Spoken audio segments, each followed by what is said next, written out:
Welcome to Theorists Theorizing. I'm Braden. I'm Zell. And I'm Andrew. And I'm Allan. I'm joined by Allan. That's it. I got a nice little intro for this guy here. So today we're talking about the globalist plan to collapse everything to usher in a new world order. A book by Allan Paul Roberts, the man right in front of you here. Roberts' book isn't your typical political commentary. It's part expose, part warning, and part spiritual call to arms. He claims that powerful globalist forces are quietly working to dismantle the foundations of modern civilization, everything from our borders and banking systems to our education, food supply, and even faith, all to pave the way for what he calls a new world order.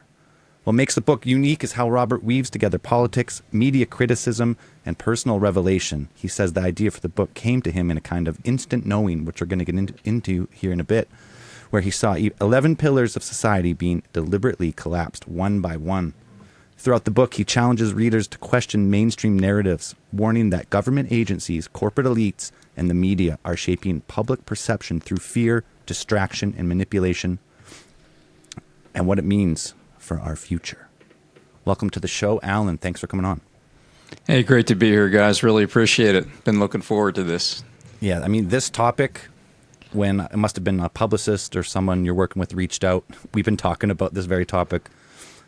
If it's not on the show weekly, it's in the group text or anytime we're playing video games. Yeah, we're like the society's going downhill right for our eyes. Run for your life. Yeah. It started with the ostriches. Next, they're coming for us. Well, so I genuinely feel like here in Canada, where we live, is basically a soft launch for everything you talk about in your book. Yes. Like, genuinely. I feel like we are, this is where it's starting. I mean, the UK too, most likely, but here, everything you're warning about is happening here. And Australia. It's funny. It's like the former British colonies are the ones getting hit the hardest. It's like I don't think it's a coincidence. Spy network. Yeah, I don't think it's a coincidence. Managed decline. Part of me thinks... Go ahead, Braden. I always kind of thought it was the British colonies, like you said, is because they can work on common law. So one decision, judicial decision in one country isn't always used, but could be in other countries.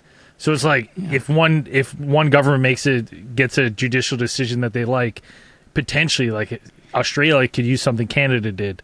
Yeah, and they're technically, and I don't understand this completely, but I mean they're under the crown. I mean there is some legal relationship there. Is that right? I mean it does balance with our Charter of Rights and Freedoms. Yeah. But it's so.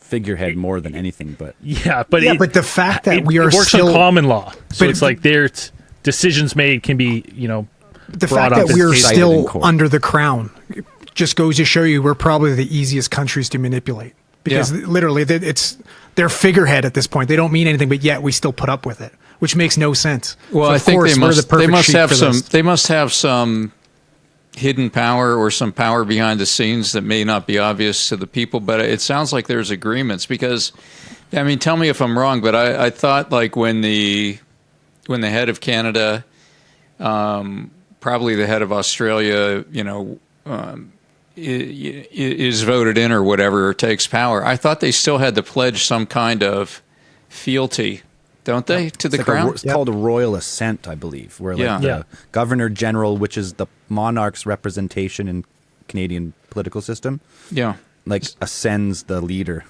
Right. It's supposed to be a figurehead thing, but you're like, is it? I'm not sure. I wonder. I really wonder because they do seem to have a lot of control, and like you were saying, what's happening in Canada is kind of what's happening in the UK, which is kind of what's happening in Australia. Very strong parallels between the borders getting flooded, the rights starting to fade away, just people going to jail for Facebook posts. Even I mean, it's happening in the UK. Is it happening in Canada? Here. I don't know. They're trying to C-29. Yeah, they're trying. I mean, you say there's a connection. There probably is because I think they're genuinely trying to make Canada a safe haven for Prince Andrew. Because we're now officially trying to no jail time for pedophiles. So oh my gosh, wild, man, absolutely wild. I mean, I've heard that if a pedophile does end up in jail, the other prisoners are pretty tough on him. So That's probably the last place. As they It should be. That's Yeah, the justice. as it Like, should that's be, the true justice. But now we're taking it's just oh man. But even among criminals, there's some code of ethics. That's something. Well, they in Canada they just basically struck down a mandatory minimum sentencing for pedophiles. So if you're sentenced, you no longer before it was at least a year in jail, 100%. Now it's No, Well, yeah, they use it under the excuse. They're like, oh, what happens if an 18-year-old shares one with other 18-year-olds? We better let off these two 50-year-olds that have over 500,000 photos on their computers. Makes sense.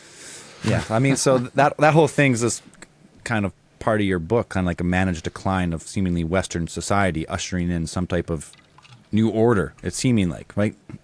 Years ago, it was conspiracy theory. Just to even mention that, and you're like, can't be. And then as the years go on, a tiptoe seems to present itself. You're like, oh, one step here, one step there, one law passed, and all of a sudden you're like, 10 years later, almost don't recognize the country you're in to a point. It's true, and I think that everybody's sort of having their eyes become open to this to some degree or another. So I didn't know this, but I mean it's one of the hottest topics in the whole podcast universe of things to talk about is this kind of thing. And so I've been on almost 40 podcasts now, and they tell me I'm one of the easiest people to book because people want to talk about this stuff. And I think it's true because everybody's waking up.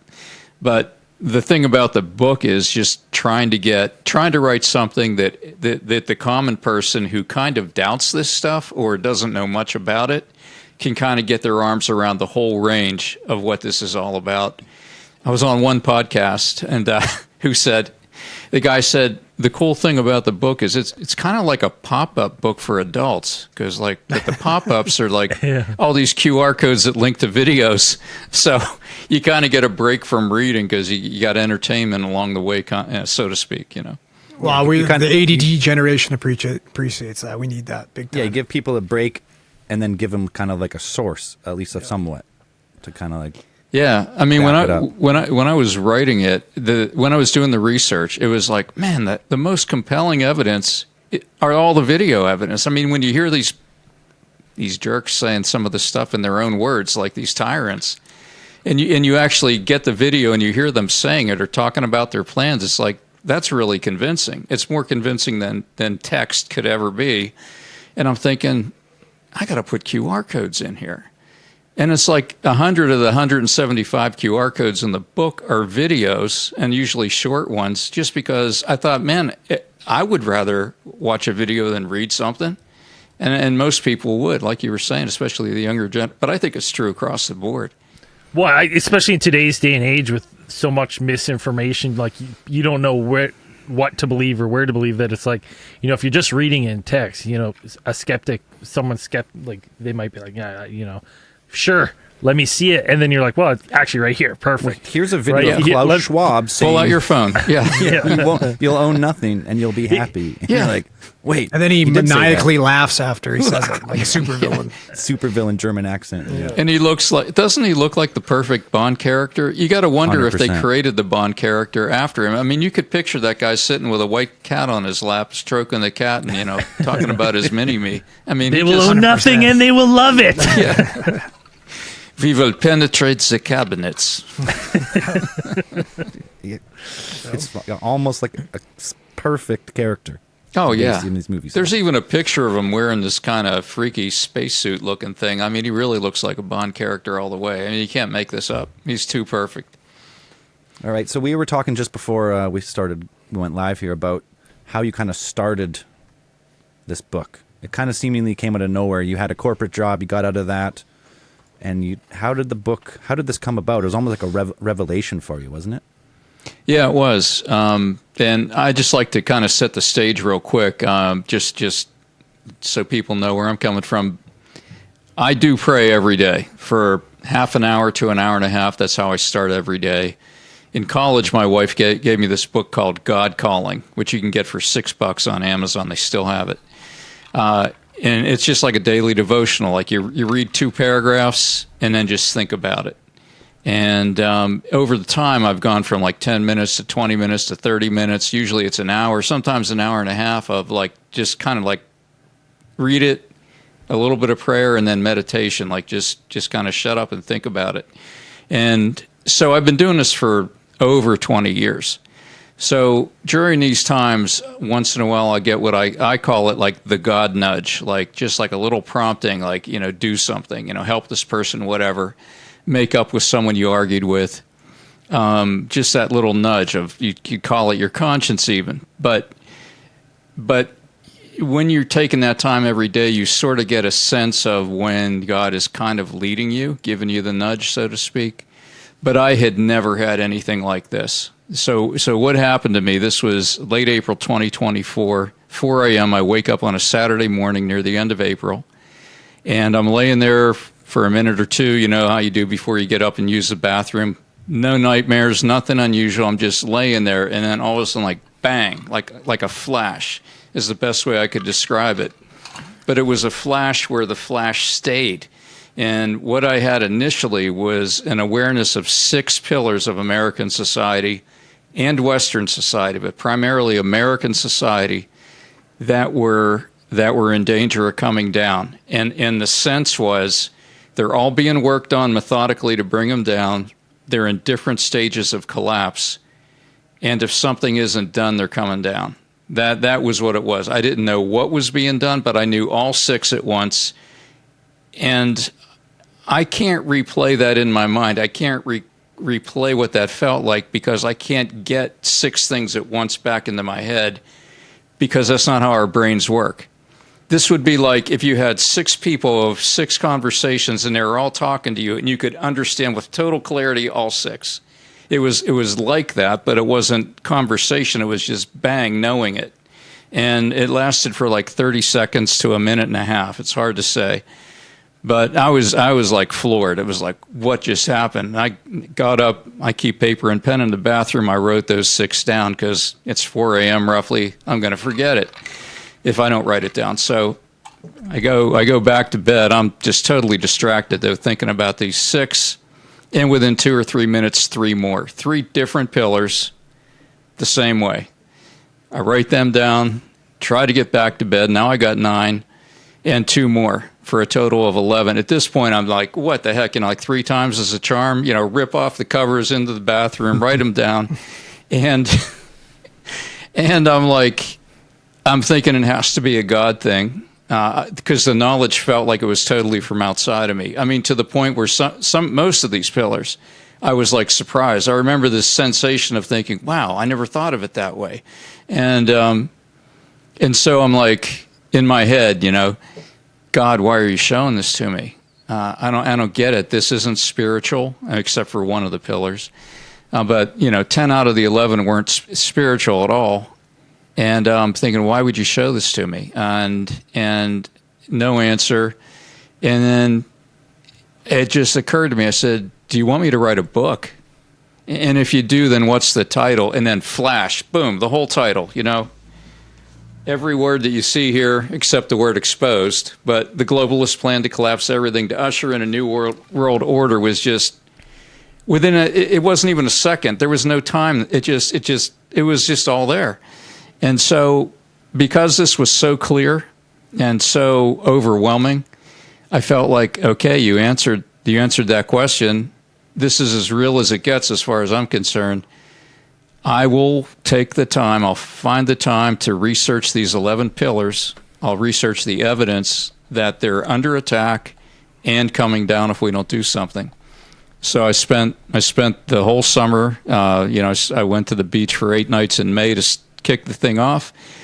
All summer, every weekend from Saturday morning till Sunday night around 11, a lot of weeknights and even time during the day. And I got it done in about 3.5 months, 300 pages, 175 impressive. QR codes, and illustrations. So that's like rocket fast from what I've talked to other authors. A record of Yeah. But I was burning, man. I was so motivated. I can't even explain how motivated I was. I was just like on fire. And it's just all I wanted to do. And, to the point of like not getting my regular work done near as much, getting behind on stuff because I'm stealing time in the day to do it too. And yeah, I couldn't rest till it was done. Do you think that's due to like some type of divine intervention where, maybe God or whatever was writing through you, or? Well, I'll put it this way. I wouldn't go that far, but I would say that there was guidance. The other thing that happened that same night around 4 a.m. was after I got that, okay, I'll do it. You've shown me this. About 2 minutes passed, I got like really bad butterflies. Like, man, what did I just agree to? I don't know how to write a book. I have a master's degree, so I wrote a 100-page master's thesis decades ago. That's the last time I wrote anything of any size. I write blog posts, whatever, but nothing like this. And it's like, I don't know how to write a book. I mean, that sounds intimidating, especially on this kind of topic. And I really felt this. It's like the answer was waiting for the question, like God knew the question was coming. And I just got this sense, like, write it from the heart, and it'll flow. And it's just okay. I'm not gonna sweat it. I'm not gonna. I mean, I have a background in computer programming, systems design, manufacturing systems. Working with optimizing factories and stuff like that. So everything I do is to the nth detail before I get started. All the planning, and this gave me the freedom not to do that, not to obsess, and just to let it flow. And that's how I did it. I mean, I would spend like 5 hours on a Saturday here. Then I'd kind of burn out, and I'd go to Starbucks and write there. I'd go to Barnes and Noble and write there, with 2 battery packs and stuff. But the way I would do it, instead of some massive outline, I would take like one topic at a time, like one chapter at a time, and I would think about it, write down a few bullet points, and then start researching online. And as I'm researching, I'm creating more bullet points and links and things like that. And then I'd get all that, and then I would just start writing. I wouldn't organize it. I would just I would try to let it flow, and it flowed. I mean, it flowed. That's why I got done so quick. And that was the promise, right? Write it from the heart, and it'll flow. And I made it like a conversational type of style, so it's not hard to read. I had somebody tell me like, I feel like a friend is talking to me. I don't feel like this is some college professor torturing me with every paragraph, making me read it 3 times before I get it. Right. It feels like a conversation. So yeah, I think that's part of the flow. Before you got this epiphany, or this whatever you want to call it, were you like the guy at family dinner, kind of like me? Like, you're never going to guess what's going on. You're trying to talk to your uncle, and he's like, all right. Then turning away, and you're like, all right, well, that guy's out, so I'm going to turn over to this guy. Yeah. Have you ever heard of World Trade Center Building 7? Was that you before, or was it like a slow drip as you started doing the book? No, I wasn't the guy that would bring that stuff up, but I had, I definitely had an interest in it, and I'll call it like a pastime interest, listening to different things, just because I'm curious, and it's more interesting than the regular news, But I didn't have anywhere near the level of depth that I got by reading the book. And so I was aware of the problem at the southern border, and that really bothered me, the rate that people were coming through there unchecked. I knew that one. And I was really suspicious of the medical system after the whole COVID thing. Sure. So I could have probably said, yeah, those are 2 big problems, but no way could have I come up with this 11, especially that fast, Right. Now, you say your book is kind of aimed at helping people wake up, wake up the common man, you would say. So you have these 11 pillars. Without giving away too much of the book, can we go through some of these pillars and just kind of give us like some points that'd be like, sure, for someone who has no idea why the borders are being overrun or why this or that? Sure. Yeah. Let's start with national borders then, because that's point number 1 right there. Okay. And if anybody wants to kind of follow along, if you go to globalcollapsebook.com, there's a tab that says 11 pillars, and that's what we're talking about. So there's like a visual for each of the 11 there. But anyway, the first one is national borders. And the key thing here is that this is not an accident. This is not just Joe Biden at the. Do you remember when he debated Donald Trump before Biden came into power? He made a statement, and this is a QR code in the book. He said, "I would tell them to rush the borders. I would tell them to come on in." He was signaling to the world that if I win, we are going to open these borders, and so that was his plan. But it was also the plan, and had been happening in Europe since like 2011, or maybe before that, with the fall of Gaddafi. We started one big flow, and then Syria right after that, another big flow, and it's never stopped. It's happening to this day. I mean, they've had I think it's about 60 million people since 2010, 2011 have come into Europe. It's the biggest human migration in all of recorded history. Yes, and in Australia, which only had a population of about 20 million, they've added 8 million. They've increased their population by like another third, more than a third. So Australia's in terrible shape. But the point is, this is a coordinated global effort to kind of rush the borders of the developed world. The U.S., Australia, the U.K., all of Europe. I don't know the extent to it's happening in Canada. I didn't come across much of that. I don't know how much of a thing it is there. Happening, but maybe not on that same level. Yeah, not the same way. I would say in Canada, our big corporations are using temporary foreign workers as a way to exploit the system. Slave labor, essentially. And basically it's akin to human trafficking. They bring people over, like, you work for Tim Hortons now, and they're like, I don't like the working conditions. They're like, do you want to go home? Because if you don't like it, you can go home. And so it's like these people come, they get paid less than minimum wage, their wages are subsidized by the government, and there's no work. No one's keeping track of the working conditions, if it's poor or if it's good, because they're not going to say anything, because if they say anything bad, they're shipped back to where they came from. So it's a little bit different, not quite the same here, but it's being exploited. Okay. We went in from, like, we used to have controlled immigration, which is paramount for pretty much any Western country who doesn't have their own kids. So that was normal for a while, and then all of a sudden it just went from 250,000 to 1 million a year for like 4 years. Yeah. Well, Canada's always been a melting pot, right? Like, that's sure. what the country's been built on. But we've gone from, like, people coming to Canada to want to be Canadian, assimilating, to now just with a massive open border, we're getting people here that just, bring a lot of what they left here. Yeah, right. Which exactly. brings up, like, and a lot of that stuff you'll see, like, we all know in the UK, like, it's great to be inclusive. We want everybody of all cultures, but, like, some of these issues that they bring over aren't really conducive to Western society, it's right? not like it just doesn't. It's not like it used to be. I mean, back in the day, Ellis Island in the U.S., give us your poor, give us your whatever.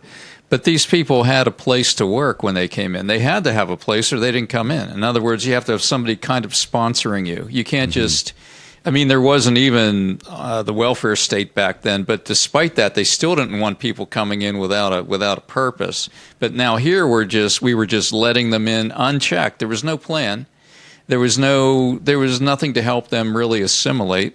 They don't have to do anything. Don't have to learn the language. Don't have to learn the history of the country. The Constitution. Nothing. They just let them in, like as if you would leave your front door open at night before you go to bed and get out there with a bullhorn. Hey, everybody! I just want you to know we're going to bed now. We're going to leave the door unlocked in case any of you want to come in. Here. Yeah, I mean nobody would do this, but it's being done to flood the Western world, to dilute the society, and also to basically to bring it down, just to collapse it financially, because no society can afford to all these giveaways that they're giving these. Well, we don't have the infrastructure for these people either. Like medical system, everything we have now is overloaded. Everything was built for a predictable increase in population. Like how many hospitals and schools are being built, blah, blah, blah. And all of a sudden, now you just overwhelm that by an insane amount. Yeah, and this kind of stems with, we had a prime minister who was prime minister for maybe a few too many years, Justin Trudeau openly supportive of the the WEF and all these He's a globalist. trans-border conglomerates. Yeah, Klaus Schwab mentioned him by name as one of the examples of such a great Well, he is World on Economic Forum record guy. saying that he wanted Canada to be a post-nationalist state, meaning the border didn't matter, and you come here and there's no, because everyone, like, to have a country you need borders, language, and culture, right? Yeah. So as soon as it was his prerogative to remove those in order to have a post-nationalist state where come to Canada and just form a bunch of countries in Canada. That's why it happened. So you can, if you go with the globalist agenda, That's what they want. Textbook, right? Getting rid of borders is a really important step toward creating a one world order, a one world government, a one world system where you lose your national identity. Everything is kind of the same. It's kind of like you can go to any city in this country and there's going to be McDonald's and all these chains. I mean, everywhere it's the same chains. That's just an example of what can be done on a national level, international level, where all the countries kind of become the same. Everybody's in here. There's every race, religion, and creed, and there's no really core anymore. It just kind of starts to all melt away, and now that's a huge step toward losing your national identity, making it easier to develop like a global identity. Yeah, I mean, we're a multicultural country. We have been since the foundation. But it just seems like in the last handful of years, it went from like multicultural, just free for all. Do whatever you want. Yeah. Well, and the scary part for us, essentially, is like things haven't gotten any better because we went and elected one of his, advisors, who is also a WEF member, and literally quoted in saying in his book, "Western society is morally rotten." Yeah, there it is. Like it's fact. We're horrible. Now this guy's running our country. It's just terrifying. He didn't live here for 10 years. He had no roots in Canada, except he was born here, and all of a sudden he's the prime minister. You're like, oh. Well, I mean, with Biden, it was a similar level of anxiety for people who knew what was going on. They may not have that kind of history of being like a WEF, high-ranking member, but he certainly was controlled by the same type of people. Well, especially near the end. Well, I was going to say somebody was controlling him. It was speaking at Bernie's for the last year, where you're just like, this guy? He comes out, he's 6'6" one day. You're like, wait, what the hell's going on here? What? It's like we know he's a sock puppet, but who has his hand up his back? It's like, what's going on? Who's flapping those lips? It's just, hard to know. Yeah, so it's hard not to see it in that one. Yeah, we might not get through all 11 of these pillars. That's why you have to get the book. It's okay. But let's. On that same topic, kind of like the security and police protection. Yeah, they go hand in hand. They go hand in hand. And so at the same time, you weaken the country by opening the borders and just getting the lawlessness that comes with that. Then the second step, is security and police protection to reduce it, to collapse it, to end it, to reduce it. And we saw this. I mean, in the U.S., it was the Floyd riots that kind of set the stage, where the cities were burning, and it was shocking to me the level of the cities burning, and nobody's doing anything about it. I mean, if there was ever a time to send in the National Guard, if there was ever a time for the governors to say, "Yeah, send them in, we'll take them. We can't handle this ourselves," but no, they let them firebomb, and nobody's going to jail. They're getting let out right away. These district attorneys were set up and in place and ready to just not prosecute anything. And then on top of that, they come up with these crazy laws like steal up to $1,000 per store per day. So you could go to Walmart, Target, whatever, steal up to $1,000. And these people, you probably saw the videos. They're running out with trash bags full of stuff. They're just bum rushing the store. The clerks aren't allowed to stop them. There's no police stopping them. So it's just, it's a collapse of law and order. And then on top of that, you make the police afraid to prosecute, afraid to arrest, because they know they'll be out on the street within an hour. And they're getting sued and harassed, and there's fewer of them, and so it's basically to make people feel less secure and be less secure, which also demoralizes and it starts to collapse society. It's scary too, because you think like you allow all these issues to come to a head, and then you get to a boiling point, and then they use it like 9/11, post 9/11 to force fucking, all these new bills where all of a sudden we have no more privacy or anything like that, right? Like it's like, oh, we welcome all these rules because we're unsafe. We need it. Protect us, please. Yeah, well, Klaus Schwab talked about the angrier world that was going to be created. Remember that quote?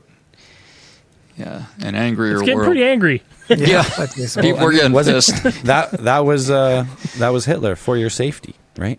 Yeah. That's one of the final pins of that regime. Went from like a nationalist party to a fascist dictatorship, and that was like the one thing, like, for your safety, we have to take the guns, we have to do this for your safety, and then it was like, and now we're also going to invade the rest of Europe. Right. So like that's for your safety. For your safety, Oh. Yeah, was that $1,000 limit? Was that just up to the states, or was that like a federal? I remember hearing about it. Like San Francisco was like rampant with this. It was city by city, and they were very similar. I don't think that's a coincidence. Some of them were like $950, $1,000. It didn't really matter. At some point, they just filled up and ran out with whatever they wanted. Nobody was checking them. It's just San nuts. Francisco, because of that, like tons of these big box retailers just said that's enough, and they just left. Yeah. Exactly. Hundreds of empty stores because they're like, well, we can't. There go the make jobs. Money. Yeah. Right. So that's just like it's to the point of the book, like almost engineered.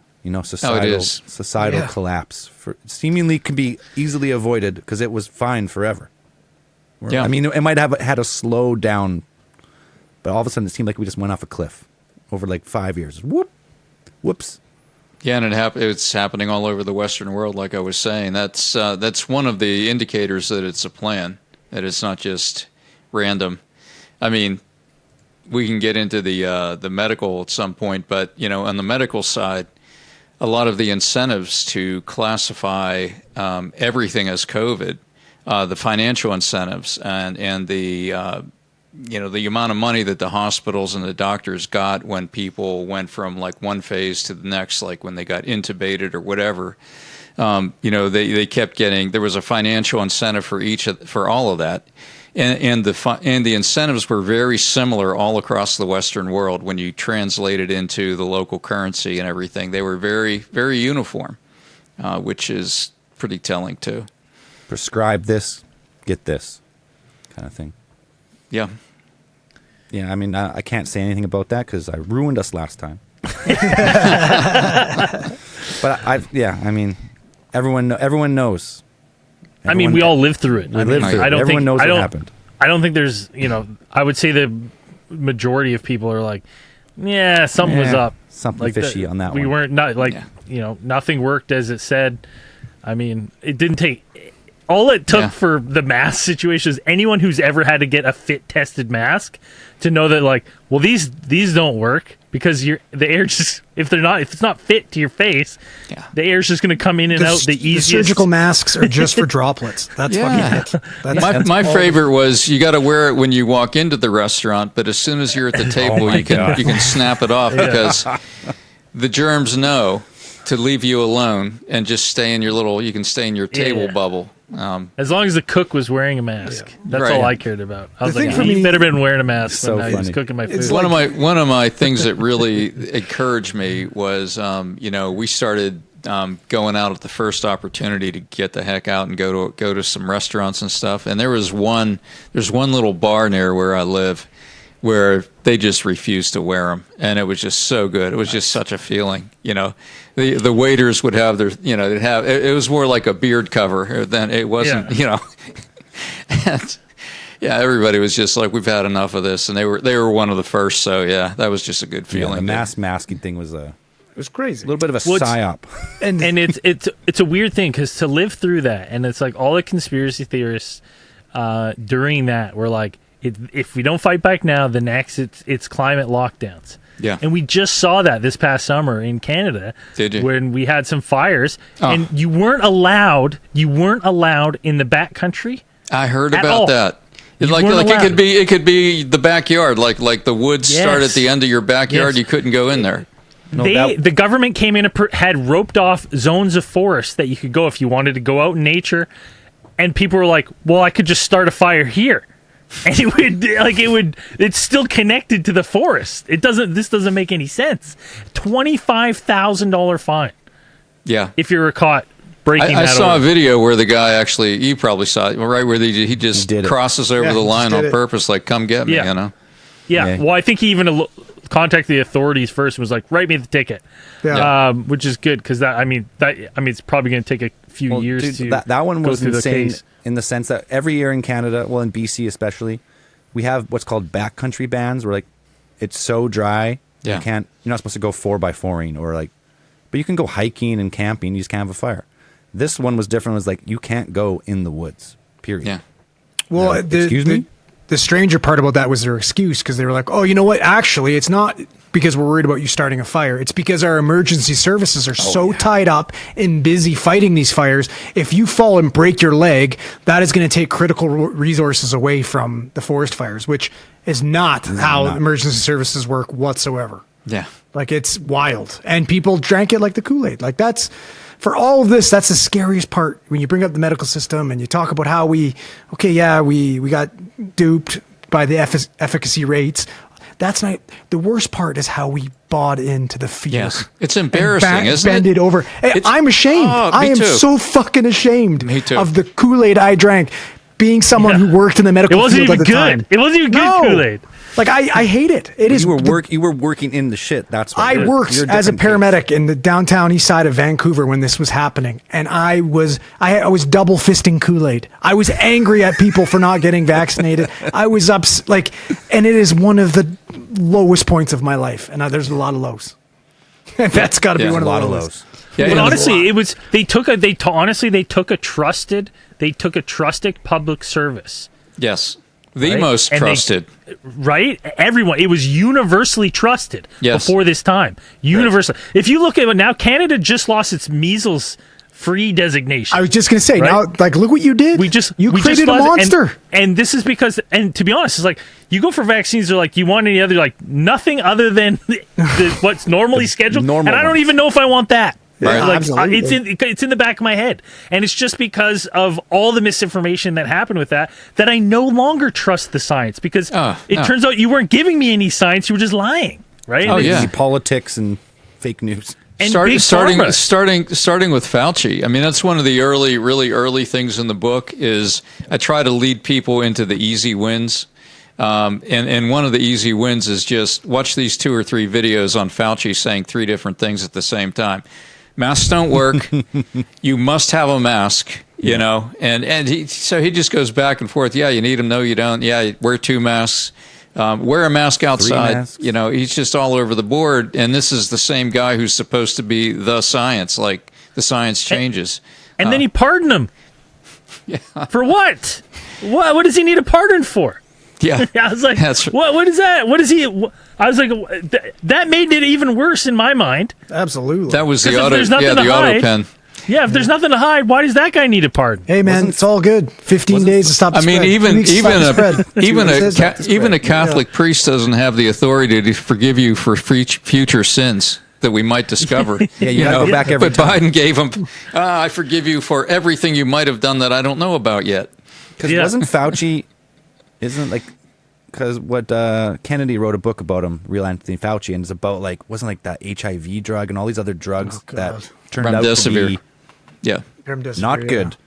And he terrible. Wasn't sued, and so it's not like defamation or slander or anything. It's like he spat facts and he couldn't do anything about it, and everyone just went, forget about that one. And also, if you want to touch on a previous theme, we talked about Klaus Schwab looking like a supervillain. Yeah. I mean, Anthony Fauci looks exactly like the bad guy from The Burbs. Oh, yeah. That is one saggy-looking evil dude. Yeah. Right? He looks and like he a even talks kind of like it, doesn't he? He has that gangster sound to him. Science. Yeah, it's terrifying. I am the science. Yeah, it's like, as soon as you say that, you're like, whoo. Yeah. I think that's how science works, Fauci. But now you have this. It's you now in this I actually, it does concern me as just a human, that if something really bad were coming down the pipe, if something really bad were coming down the pipe, and say it hit next year, and it's really bad, and we actually have to do something, you're not going to get any help. You like no one. You're going to get pushed resistance from the masses the entire way. Yeah, I think it'd be about a 60% push, and the other 30 or 40 would be like walking zombies. I mean, there's still people walking around with masks. You have it, don't you? Driving around in their car occasionally, or you see someone in the supermarket. And I feel like you poor thing, you are still living in the fear that all of us were living at the beginning of this thing. Remember when it started, all the fear, like people were washing their grocery bags, and I mean, they're still there. Can you imagine what that would do to you over time to keep living with that? Oh my gosh. We are on record, like a few months before the outbreak, openly mocking it. There's podcasts of it. It's pretty. I was like, when the airport shut down, then I'll be worried. Yeah. And it's like a week later, they're like, shut down the airport. I'm like, I guess I'm worried. Damn it. But it's funny. Like, it's funny that because it's like the mask thing and stuff. Like, it's stigmatized everything, because I lived in Asia for a while, and it's like it was normal in the culture over there if you were sick to throw on a mask. That's when you go about your business, sure, because you don't want to get other people sick. And it was just like, if you like, it wasn't anything tied to that. I was like, it was a courtesy to other people of just like, you know what, I'm kind of sick. I'm not gonna, that way you're coughing, not coughing on your hands while you're doing your business through the day, whatever. It's like, you can't, like, even now I see I see a surgeon perform surgery with a mask. Pathetic. You idiot. Yeah, look at this. Like, what are you doing? Wait, Take that off. Would you prefer he did it without? Yes. Just cough openly into my wounds. Yeah, I don't care. Slobber into my open wound. Yeah, perfect. That's why. Yeah, it ruined that trust in that system, which most of the medical system is great. Like emergency doctors, trauma doctors, all this stuff that save lives every day is amazing. What I'm most upset about is we never gave an official apology to the pangolin. That guy got his bum around for so long. Yeah. Dang. Then we turned on bats. Yeah. It was bred on a Zubat and dropped onto a sand slash, and then they're like, now you got it, I guess. It's interesting though, because good. It's interesting because it's like, why gut that public trusted, like, medical system? Like, why? Because you obviously, if this is like controlled descent, managed controlled descent, you got to think that one way to do it is to, like, distrust. I always kind of felt that we were already being fed pills that we don't need to keep us sick, and there's a whole nother subsection of society that wants you sick and wants you ill so they can profit on treating you, not to get you better, to treating you. But now it's like to gut that, and it's like now people don't trust that facet. It's like, what is the purpose of having everyone like question now the medical science? Allan told you it's a pillar of one of the 11 pillars, and they broke it down. The trust in the medical system was one of the pillars. Yeah, that's it. And I honestly think, and I can't prove this, but my conclusion is that they really thought that the vaccine and booster uptake, in particular, the booster uptake, was going to be a lot stronger. I mean, there are people that have been boosted 8 times, but there's a lot more that, like, after 2, they said, I'm done. I don't trust this anymore. And I think they thought that they had the influence to keep the whole world going with, twice-a-year booster shots or something. And that would have accomplished what I believe is their ultimate goal a lot quicker, which is depopulation. I know that sounds dark, but I really do believe that. But so one of the things that I've always kind of been I've heard that depopulation, you're in the right show, we talk about it all the time. Mm-hmm. But one of my biggest gripes with the depopulation is I've always kind of thought, like, it's like if this is like a group of uber rich, very wealthy, very powerful people. Yep. What's the upside to depopulation? Because then there's just less workers for you. You know what I mean? It's less money for you. It's less money for you. It's like, it already seems like unless they knew there's such a gap. Yeah, but unless they knew AI and robotics was coming down the pike anyway. Yeah, that's very true. I didn't think about that. I mean, when I was having these thoughts, AI was still making Will Smith look terrible. On the same thing, spaghetti. on the same thing of depopulation. Sure, you have AI and all this stuff. AI is only good for what? Really making these companies more money because you can have less workers. But if there's no one to use your product, that's always been my thing. Like we did the Georgia Guidestones where it's like depopulation to 500 million people. I was like, that's not enough people to have the world run. Period. Not the world that we know. But I think these people are psychopaths, and they see the world as their property, and they see the useless eaters as having no right to be there. And I think in their twisted minds, they think that a world with a much smaller population where they already have everything. They have their bunkers, they've got their robots, they've already got it all. And because they're billionaires and in some cases trillionaires and all these families with these bloodlines that take care of each other, they don't think the way you and I do. I think they would be very content with a very small world population, and they've got the globe to themselves, and they don't have to share it with anyone. Well, who's going to fix all the stuff that breaks? Yeah, well, that's probably in their 500 million. Yeah, I mean, the thing that's genuinely scary about that for me too is the fact that I think in their minds at some point, like they think they're doing the right thing.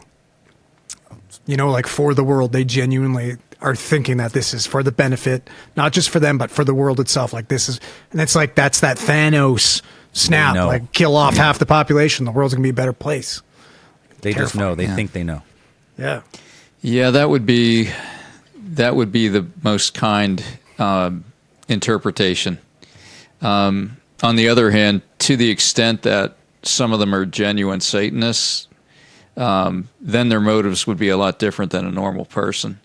And this is really going down the rabbit hole, and I do not get into this much in the book, other than to say that at the top, there's many people who say that the people at the top are Satanists. So if that's true, then they are serving what Christ described Satan as. He called him the thief. He comes to steal, kill, and destroy. That's who he is. And so people who follow him as a religion would be aligned with a being that wants to steal, kill, and destroy. And I think they're really selfish. I think they're dark. I don't think they have empathy. They see people almost like we would see cattle. They don't see us the way normal Just people used do. For yeah, I think they're deceptive, sly, evil, and I don't attribute any good to them. To the ones who are really in that camp of being a true Satanist. So no, I got a question about that actually, because I grew up kind of religious, went to like a religious school and stuff, but kind of fell out of it. But like, do Satanists believe like like Christians believe Jesus is coming back? He's gonna, whether that be from the grave, raise up, or you die and you go to him, or he actually just comes back and brings you all up, whoever is the followers. Do they think like Satan's coming back? Like, why? Like, we love this guy who is the thief and he kills and murders. We love this guy. What's the goal? Like, they believe they're going to like the heaven of Satan? Like, go to hell is like a great place, or is like, what's the point? That's crazy. Well, they believe that Satan is more powerful than God, and that God isn't like the true God or something. There's a whole reverse God theory. Yeah, I've heard this before. Yeah, and so that they think that Satan is going to win in the end, and they've aligned themselves with him. It's kind of like why I say thank you very much when I use AI at the end whenever I make a request. I say thank you very much, Grok. I appreciate you. Just want you to know, just in case. You never know, right? You never know. But you say, is he coming back? Well, probably in the form of the Antichrist and the mark of the beast and all that. If you want to get into the Bible, Satan will have his time on earth. It'll be short-lived. But you just had Peter Thiel giving a 5-part private billionaires only conference on the Antichrist. That's not to be worried. Somebody was joking about. You might have seen that video where they're joking about it. It's like, Peter Thiel has, he's an AI expert. He's, runs all these companies and everything. He's supposed to be really brilliant. So on top of like being an AI expert and, things that could control the world, his other interest is the Antichrist. I mean, yeah.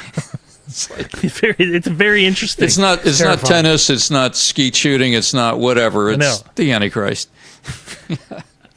Now, one of the things you were talking about was like the collapse of like the financial, and like currencies and everything. And one of the questions I had is, what are your thoughts on like things like cryptocurrency? Because like Bitcoin, famously, no one knows who created it. Yeah. And you starting to see mass adoption and stuff. And listen, I love the idea of cryptocurrency, a decentralized network that banks and stuff can't control. But always in the back of my mind, I go, who made it? Exactly. 100%. Who made this?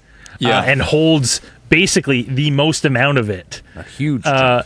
There's rumors afoot, but part of me is always kind of in the back of in my little conspiracy brain has gone like, this is the one world currency, and they're just slowly pushing it. I don't trust it. I mean, it has.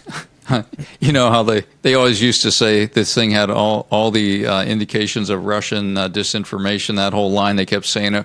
Well, to me, the story of Bitcoin, of this mysterious thing that nobody knows, the guy who actually came up with it, and he's trying to keep himself anonymous so that they don't come and kill him. And in this whole like weird storyline, this feels like a CIA psyop if there ever was one. Yeah, 100%. You know what I mean? Because they're also able to use it to do their drug running and money laundering and keeping it all hidden. Now it is an open blockchain. They say that. Well, it's an open ledger. It doesn't mean that it doesn't mean that you can just see everything. I mean, it's all code, so you can see one wallet transferred X amount of Bitcoin to another wallet, but you have no idea who's who, and you can keep track of who's sending to what. Right. But it's not like if you're like, but maybe the CIA could. maybe, but you know what I mean? If they're using it for black budget. Level. If they created it, yeah. I mean, it's interesting. Yeah. Right? I mean, I would trust if I was going to get into it, I'd probably do something like Monero or one of the other ones that is not an open ledger system that's truly secure. I don't have a problem with that, but Bitcoin in particular, I just don't trust it because I don't like something that has this weird sci-fi mysterious story to it, as it's beginning. I just can't go there. I don't trust wasn't stuff it like, that didn't they just think it drops was value in 20% in 5 minutes. So volatile. Jeez. Yeah. I thought they knew, like the creator thought it was that Japanese guy, Nakamoto or something. Well, it's a Satoshi Nakamoto. But it's a pseudonym. They don't know. It's not a real person. Okay. Right? So it's like they don't know. It's a story. There's been many people they think you gotta take the word, like, I am Lord Voldemort. Like on Chamber of Secrets, you just move the letters around with fucking spells. Yeah. Well, the problem is it's and he holds the largest amount. So it's like, single amount, if he could rug pull everyone. Sure. And just tank it to zero by selling off, like most of the shares. It's only like $100 billion, doesn't? I thought he had more than that. Only, no big deal. How many coins is he has? Oh, he has 968,000 Bitcoin. Yeah, it's quite a bit. That's 100 billion. So that's only okay. That's only a few percent of the full value of Bitcoin, though. Still a lot. He's still tank. If someone dropped $100 billion instantly, the market would freak and it'd be like, boom. Yeah.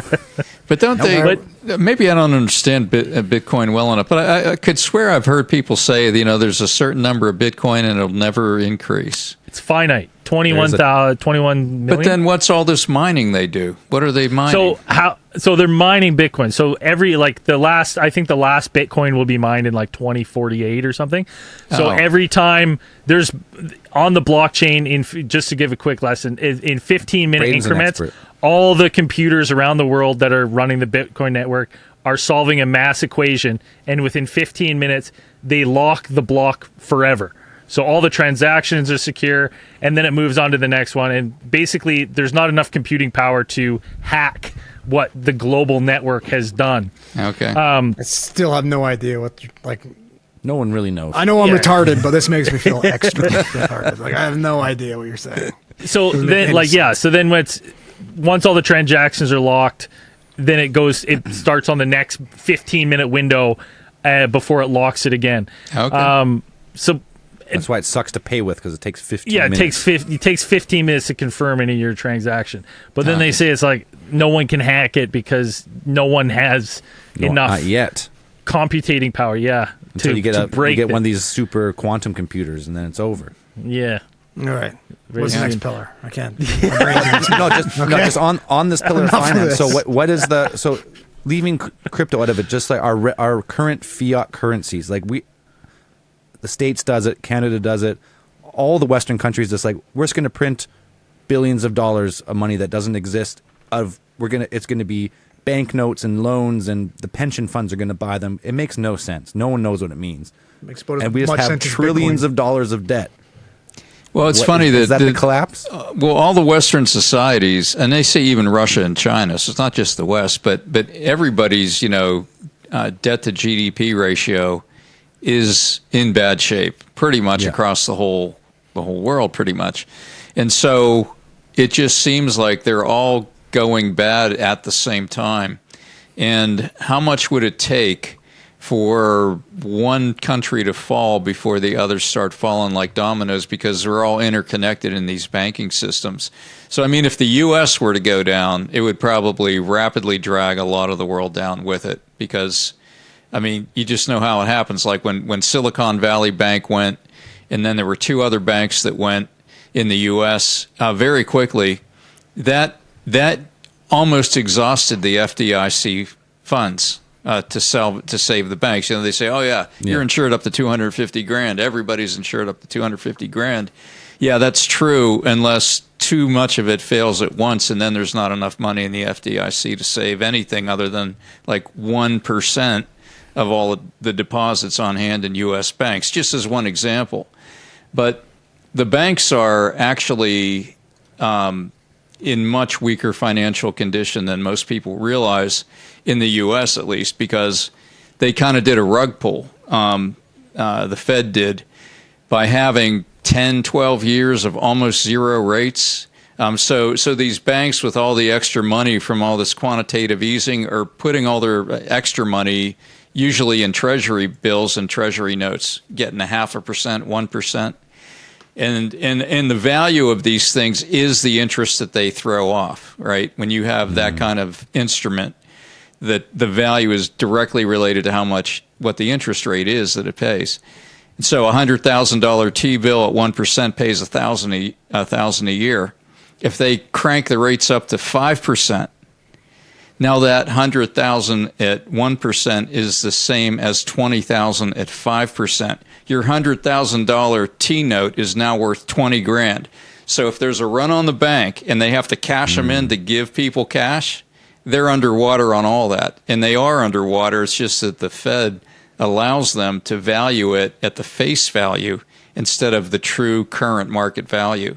But I mean, if like I said, if there's a run, it'll come down really fast.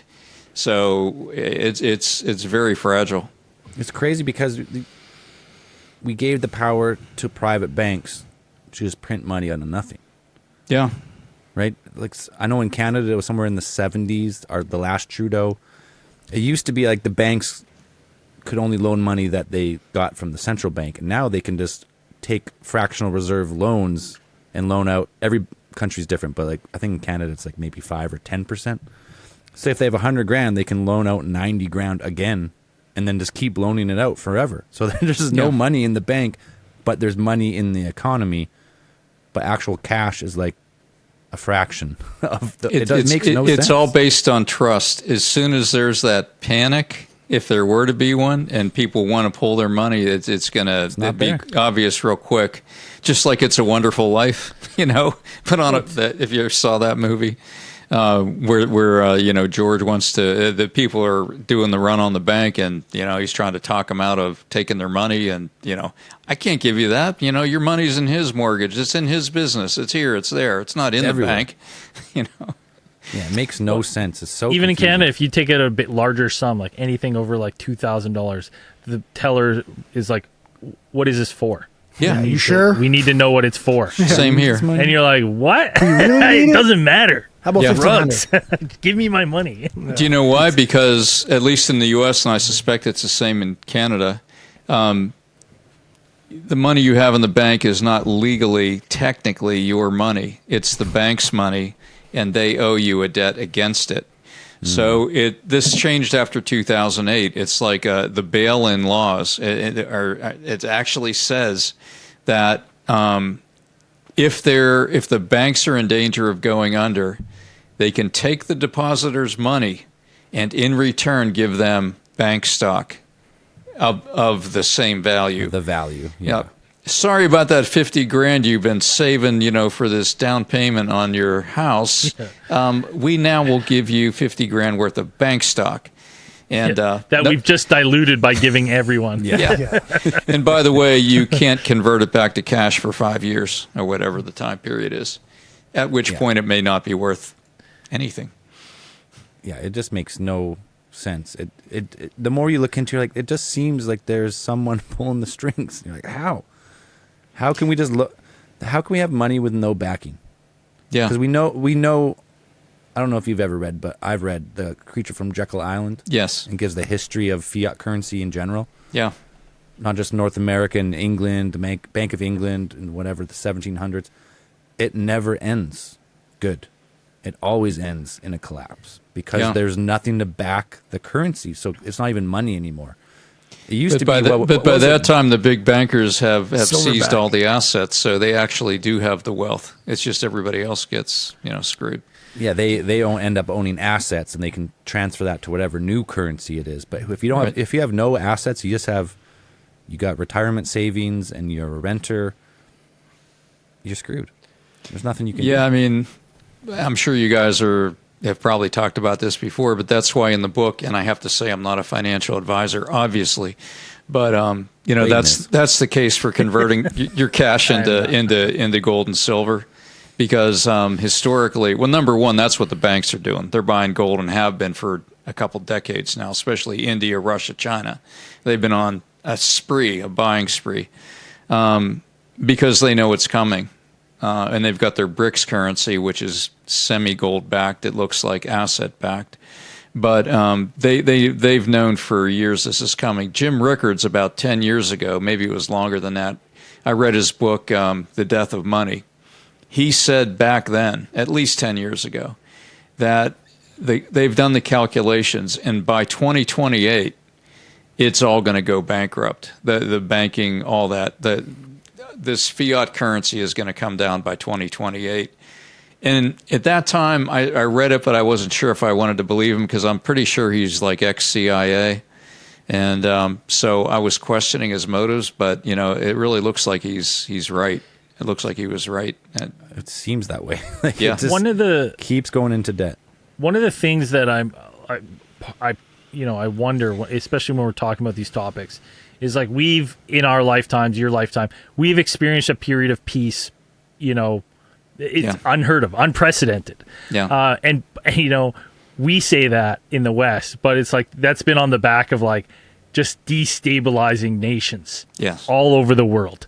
It's right? embarrassing once you find that out, isn't it? Yes. Isn't that like the biggest red pill wake up thing ever? Yeah. To realize that the country that you really admired and respected and the system and everything was really tilted in the favor of a few Western nations, and the rest of the world's just been screwed by our policies for all this time. As soon as I found out about Operation Gladio after World War II, I was like, we never stopped. Yeah. They never stopped. And part of me wonders if this is just like all of this peace that we've had by doing everything that the West, Western civilizations have done all over the rest of the globe. Is this just the hens coming to roost? Yeah. Where it's like we've been putting this and destabilizing these things to now where it's created a problem for everyone. Yeah. Now and we're just feeling those effects. And so you kind of, instead of saying that like this is a controlled, it's just like this is the system. Like we can't prop up, going to the Middle East anymore and stealing all their oil. The and house of cards is finally coming down, right? Yes, exactly. Yeah. Right. And we're just seeing the end of an empire. Yeah. Well, the crazy thing about it is that it's the people at the top that have arranged all this and had all these bad motives. Let's say the people really high up in control, but like the common person, the common citizen, really believed in the good principles of the nations. It's like it was like a two-edged sword. They create this story to kind of fool us or to get us to believe something, and then they're off doing their thing. But at the same time, there's still this certain level of patriotism and goodness in a lot of the Western world that, like a lot of people still have a good heart, good motives, want to do the best to help people. And but like the globalists are all corrupt and evil. And, it's like you got two cultures within the same society. Right. Now, we're going to end here pretty quick here, but we talk about, it's always the they, like these world orders. After all your research, writing the book, who is it? I think they go by they, them. That's their And pronouns. we're canceled again. Were you finished asking your question, or did you want that was pretty much like Ray interrupted it. What do you think, or who are some of the main players? Is it just organizations, groups of people, or is it actually like individual people with obscene wealth? Well, there are certain organizations that control enormous amounts of power. I mean, we've talked about them, the World Economic Forum and everything that's part of that. The combination of these organizations combined with the world's largest corporations, being a part of the World Economic Forum, being a part of that system, the United Nations, obviously, they work hand in hand, Agenda 2030, World Economic Forum talking about that. But then you add to that the banking system and the bankers, and that's where to me the real power is money is power, money is the banking system. The banking system are families. They're independent. They're not really nations. They're not, the nations don't own the bank. Federal Reserve, it's just a bank. That's just part of the global banking system. And I think that's where the power is. Now you can get into the families like, the Rothschilds and all that, but still we're talking about the banking system.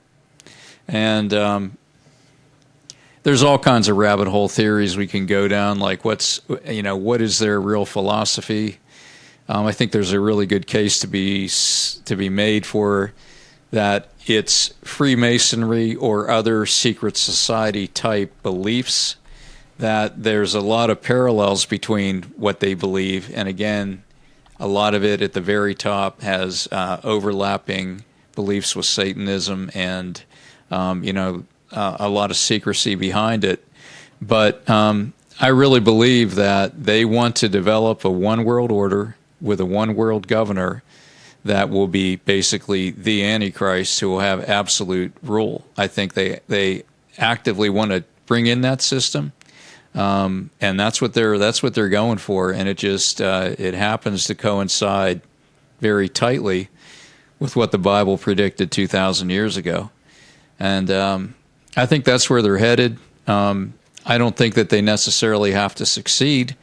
I personally believe that I was shown this not like as a prophecy of the future, but as a warning to open our eyes and push back and do something about it. And I actually do have hope that it's possible. I'm not black-pilled. I'm not giving in to despair. I feel like there's hope. I personally believe that there is spiritual power behind anyone who's willing to act with courage and face evil without flinching. I have my devotion in the book. The book's the devotion to the book just says something like to those who speak the truth at great personal cost, and to all who face evil unflinchingly. You are my inspiration.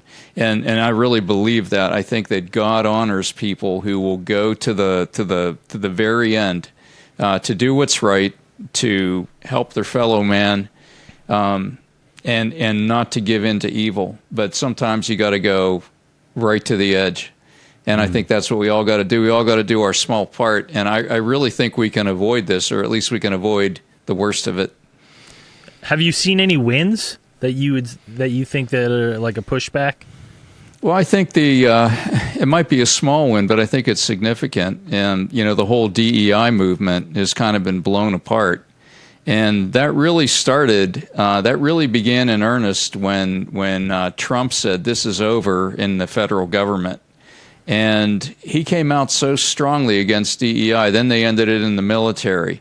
And then people started waking up like, yeah, what are we doing? A comedian started saying, this is BS, And the whole DEI thing now is like a joke. And how did that happen? It was awareness and people saying, I've had enough. And all of a sudden, corporations start dropping their DEI. They're firing their HR DEI people. I mean, they're just like offloading all this DEI stuff. I mean, it's still in the colleges, but go broke. Well, meritocracy is the only way you're going to get ahead. It's the best way. Yeah, it's the only way. Yeah, so that would be an example of a win. I mean, in the U.S. at least we shut down the border, so that was a win. There's a lot of pushback. I mean, sometimes I have to laugh because people get so obsessed with Trump. And they try to make it into a personality thing. It's never about what the real issues are. The reason these globalists hate him so much is because he's pushing back on a lot of their policies. They hate him.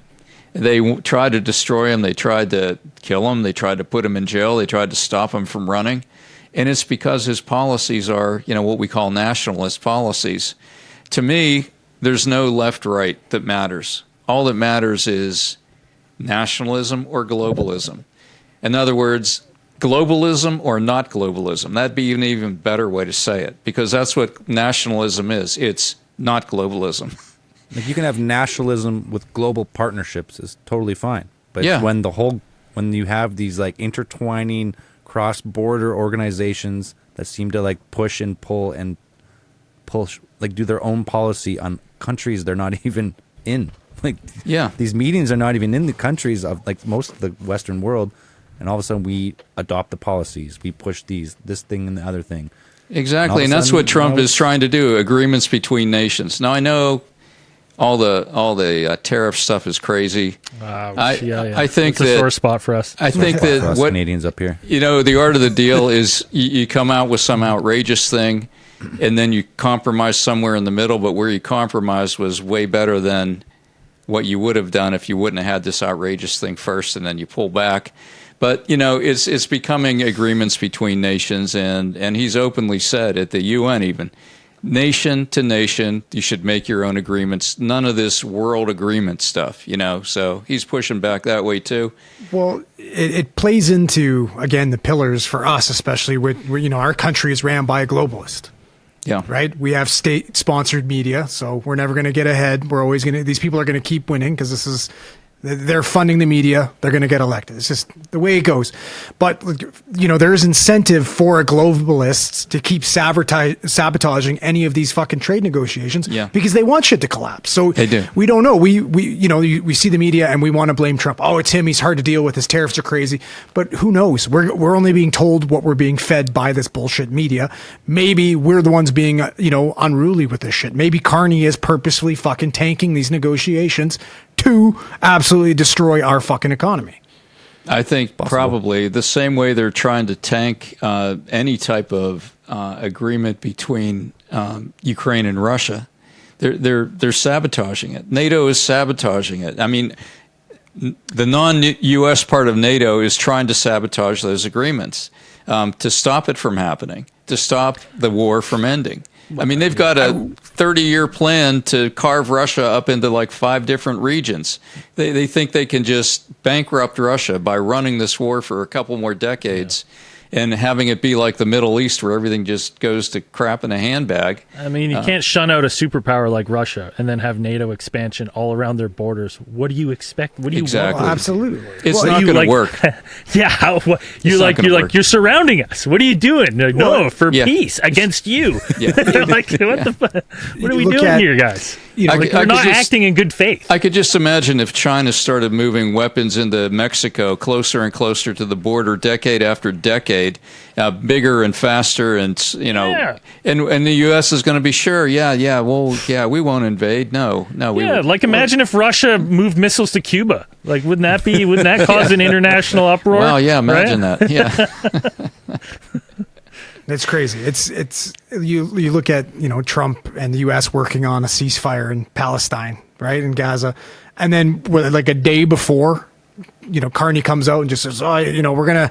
You had all the time in your run to recognize Palestine as a state and whatever. You do it the day before now. Right? Like, and it's just like, you're genuine, like, whatever you feel, that's fine. I'm not going after you for your whatever, but it's just like the timing. It's like, you're trying to cause undercut.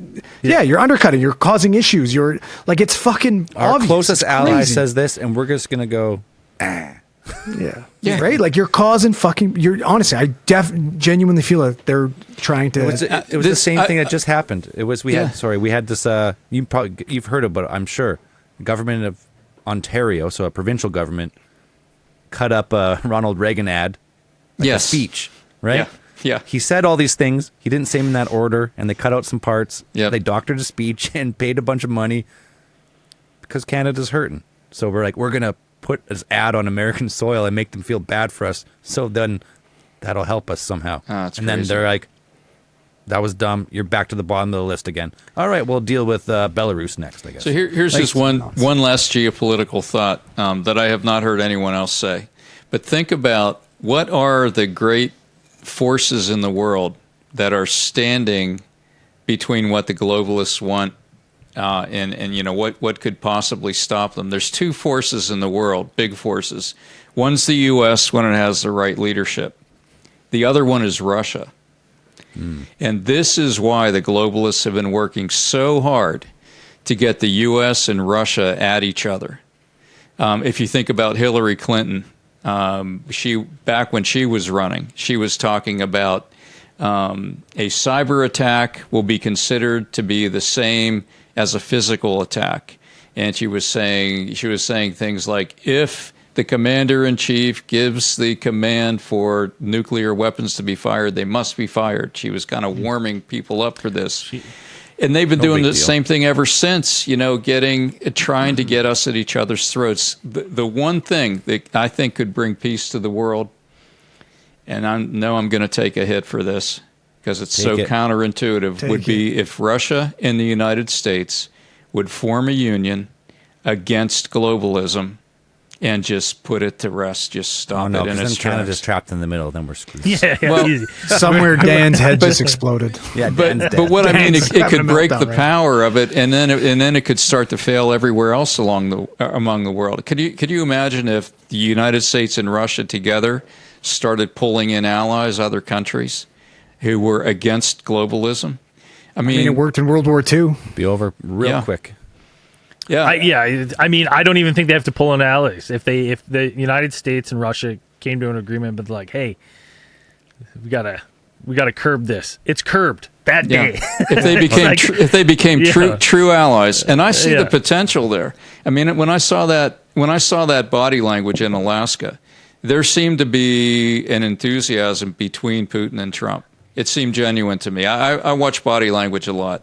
And I've seen it other times, and I've read a lot of not a lot, but I've read a few of Putin's speeches, and he's not the demon people make him out to be. And the reason they want to make him out to be a demon is to try to create this clash between the U.S. and all of NATO and Russia. But if we could stop that, again, these are the two greatest forces against globalism. China's lost.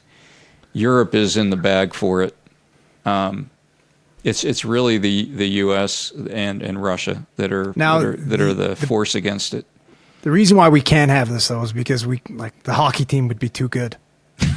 We can't. Canada will not put up with any kind of truce between Russia and America. No swapping. Joining of nations. They're still a separate team. Yeah. As long as your players can't play together on any kind of international tournaments, we're fine. Yeah. We must maintain ice superiority. There you go. Yeah, no, I agree. All the stuff in Ukraine, Russia, all that is just fucking insane. It is. I don't even know how that ends. It does seem like it's the next Middle East. What are we, almost 4 years in? Yeah. The whole length of World War II. It's such a meat grinder. I mean, there's hardly any money men laundering. left in Ukraine. I mean, they're drafting women. You know, they're going. Have you seen the videos where they go into the nightclubs and like kidnap the guys? You know, to get to pull them into the Ukrainian army. It's just nuts. Yeah. Yeah, that whole system, it's insane. Obviously, we're not going to solve it on this podcast, but we hope for the best on that. But we're going to end the interview portion of this. It's up to you, Allan. We always record another 45 minutes. You can stay, or your time agreed upon is already done. But tell the people where they can get the book, where they can follow you, how they can continue the good fight. Yeah, so if you would go to globalcollapsebook.com, the best thing would be, the way you could help me out is actually to buy a signed copy. And they're about the same price as an unsigned Amazon copy, $1 or $2 more. That's in the U.S. I can only ship to the U.S. because the shipping outside of the U.S. is just more than the cost of the book. Blame Carney. Yeah, but if you're in the U.S., I can ship you a signed copy, and they're also in sets of 3, 6, 12, and even 18. And believe it or not, I've had some people buy them in those in 18, 12s, and 6. Sell a lot of 3s. But, you know, this is a book that can wake up your family members, your friends, the people you care about in life who are just blind to how the world really works. And for the folks who kind of know how the world works, this connects all the dots. Gives you 175 QR codes that are links you can share on your cell phone to videos and other eye-opening information. It is kind of a fun book to read in the sense that you got all these videos and illustrations. So it's not a heavy read. So I would encourage people, give it a chance, share the information.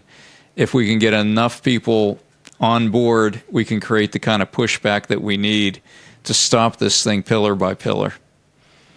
Love it. Allan, that was a blast, man. Thank you very much for coming on the show. We are going to take a short break on the stream here. We're going to talk to Allan, and we're going to be right back.